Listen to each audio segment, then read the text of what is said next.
We have approval based on what we want to do as far as the east parking lot. I have to provide them with some background material, but if we designate the streets through those parking lots and we designate the east parking lot as a parking right, it will qualify for CHIPS. I have to provide them with some proof, and luckily in the tax map through the land data services, there's already 2 streets, East Alley and West Alley, that are already showing up on the land data maps, so they've already basically been named for us and they show up in there, but they're not on official registry. And if we do get those named, it will actually add to our CHIPS benefit. We'll get more money because we'll have more road storage. So I'm putting together some other things as far as that goes, but we should be able to pave those things.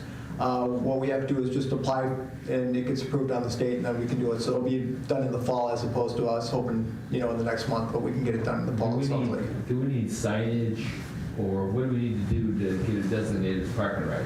We'll probably have to put up a sign saying parking right, but we've already I've got statement letters from 2 different busing companies that say that they use the area as pickups for people going to the college, going to different areas and stuff like that. So we meet the qualifications. It all has to be sent into the state and approved, but so far we meet everything that they're asking. Do we have to designate a certain number of spots for parking right? No. It's just Just designate. Have you talked to County CHQ bus? I've sent them an email. I haven't heard back from them yet. Okay. But I have got one in college and another one. So. Yeah. Excellent. Thank you. I do have quotes for getting part of Central Avenue paved from Newton Street down to the Temple intersection. That'll be ground down 2 inches and paved with 2 new inches of blacktop. We have saw cut from Newton Street the other direction to the village line on any of the big potholes, so we're prepared to dig those out. When we get a couple days of nice weather, what we'll do is dig them out, and then we'll pick up a binder, put that in, roll it, and then the next week we'll come in and actually put the hot patch over the top. So we're ready to start moving on that. So that side of the town we'll be ready to start paving hopefully on Thursday in some capacity, at least some of Central Avenue. All depends on the weather, but we're working towards it. If not, it should be early next week. We did finish the 3rd round of leaf and stick pickup last week. People are still putting them out. We will not be picking them up again until the 1st of next month, and then it's the 1st week of every month after that. We just don't have time to go to everybody's house every single day that we can pick up these sticks. So there are people putting out leaves right now onto the street sides. They need to be bagged. We will not pick up leaves if they're not bagged. So if anybody can relay that to the neighbors, if they see them putting out non-bagged leaves, we will not be picking them up. Sticks need to be bundled as well, unless they're large.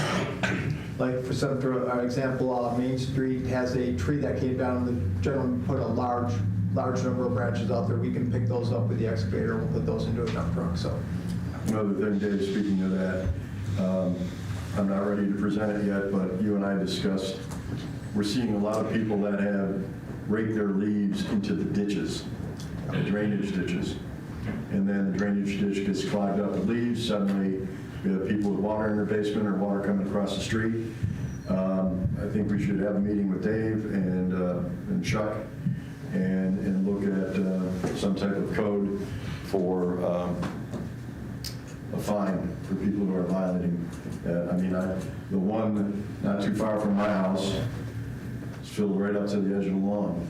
The only water can go through it is whatever minimal water can get through a pile of leaves, and they've been there since fall. So, and it's not unique just to that area. So I think we should have a brief meeting about that and kind of work something out so we can prevent that from happening. In the last 2 days, I had 2 residents that were angry that their ditches were overflowing or that the culverts were overflowing. And when I went out there, in both cases, it was because they were full of leaves and debris that they didn't bother to try to even clean out before calling and making a complaint about it. We can't beat every person's ditch in the village and cleaning out that stuff. We do get the ones in the streets, but it's kind of hard to get into everybody's drainage ditch in front of their house and clean that stuff out. We do the best we can, but you can't make everybody unhappy or happy on that part. We have started doing the CDL process that we put into effect. One of our gentlemen now has gotten his permit, and he has started driving for us. We're hoping that probably the next month he might be able to take his test, so we're moving forward on that one as well. And Kevin that we hired in the reserves might possibly be going to the Middle East, depending on what order is coming up. We'll know more in the next couple weeks, so if everybody can kind of keep him in our thoughts, hopefully we can keep him here in town, but if not, proud to have him working for us and proud to have him going over and doing what he can for our country. So that's all I have today, I guess. Quick question, are you using CHIPS funding for the Central Ave paving? We will be. I guess talking to Alyssa, it has to be done after January 1st, so it falls into the next budget. June 1st. Or June 1st, sorry. June 1st. Can't be so cheap. When Burn my house down, but it's- What I'm hoping to do is to hopefully see if I can get one of those two companies to start working on it and then billing us after the date as opposed to, so maybe we can get them a little earlier on the schedule than, just hold their billing off for a week or two. We'll see how that goes. The new truck we have put in the order on as well. That'll be coming, the truck will be starting to be produced September, end of October. And then 6 months after that, we should have the other stuff fixed to it as well. So we're looking in the middle of next summer for the new truck. About a year, a little over a year. Well, year and a couple of months. Yeah. Good, thanks. Under new business, One go ahead. thing, I want to thank you and your team for quick response to the sinkhole on Forest Place. I had a couple residents call and wanted me to express their thanks for that, so. Well, sinkhole in Forest Place and the tree, the gigantic tree that came down on Gardner Street, and they've been a busy group over Yeah, that. the sinkhole, we still do not know what caused that sinkhole. As best we can determine, it was water running down into a pothole that's over time degraded the subsurface. We filled it up, we've been monitoring it, and it hasn't come back in. Yeah. And over So- time, we'll find out. Yeah, we did saw cut that, it is ready, so if we don't see any, any material leaking out of that in the next couple weeks, we will. But we are also talking about possibly paving from Barker Street down to the Risley end of Forest Place, because it's in pretty bad shape, so that may be something we're talking about down the road as well. All right, thank you. Thank you. I have two quick things for new business. One, I received today a request from the Empire State Development seeking feedback on opportunity zones for U.S. Treasury. They're seeking local input regarding draft and preliminary opportunity zone maps. Program was recently changed to 2025. Under the current program, New York State has 514 designated census tracts. Under the new program, the state will be able to recommend 416 for designation, 25% total eligible. And what this will help in is balance urban and renewal designations, incorporate the Governor's Borough Housing Communities Initiatives, target distressed areas using the Restore New York definition, incorporate local input through the ESD's regional offices. So they're just redoing the maps that can fall into, Fredonia's been designated as one of those areas that for possible inclusion and could end up with some good things for us. I do want to let people know that Deputy Mayor Esperson and I were included, asked to go to Albany this week, along with Amherst Supervisor Sean Levin, North Tonawanda Mayor Austin Tylek, Ithaca Mayor Cantamello Met, and key members of the New York State Senate and Assembly to discuss the importance of the Let 'em Build agenda. We also talked about the seeker law and the proposed seeker law in the budget. We also used the time to discuss with leaders, as I mentioned, what we're going through with the Econolodge, what the necessity to accelerate the water project. We were fortunate to be able to spend about 25 minutes with the governor in her office to discuss things with her.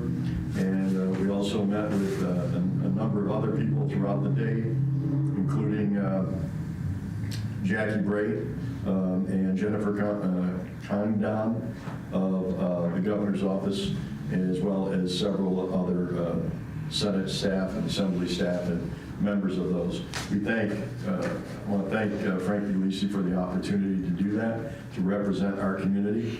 It was Western New York Day, and we were only 4 that were there that day to see them. So it was a great opportunity for us, and hopefully we will see reap some benefits from those discussions, because I thought it went very well. And I want to thank Deputy Mayor Esperson for coming with me on that trip. It's a long drive. I don't know how they do that. Yes. I've got one other thing. With working with National Grid, they're going to be putting a high power line down Spring Street. They're going to be starting tomorrow. Yeah. The street's going to be closed to local traffic because they're going to be removing several trees and trimming several other trees. Okay. With working with them, I actually got them to, actually for the first time ever, agree to grinding the stumps down as well as the trees that are removing. We'll be doing the cleanup of the debris, and we'll put topsoil and seed in the areas where the trees come down. So Okay. that's going to be happening Tuesday, Wednesday, Thursday, and possibly Friday, depending on how long it takes them. But there'll be local traffic only on Spring Street for the next couple days. Can you make sure that, and I know you do, just can you make sure that you update the police desk so that they get the phone calls on that, they know what's, Yep. nobody's getting surprised. Is that going to be maintenance, or are they installing a new transmission line? All new poles, high tensile, Yeah. big poles. So the high elevation, high tension wires, Yep, and that's new, it's not? all new. Okay. Oh, no. Yep.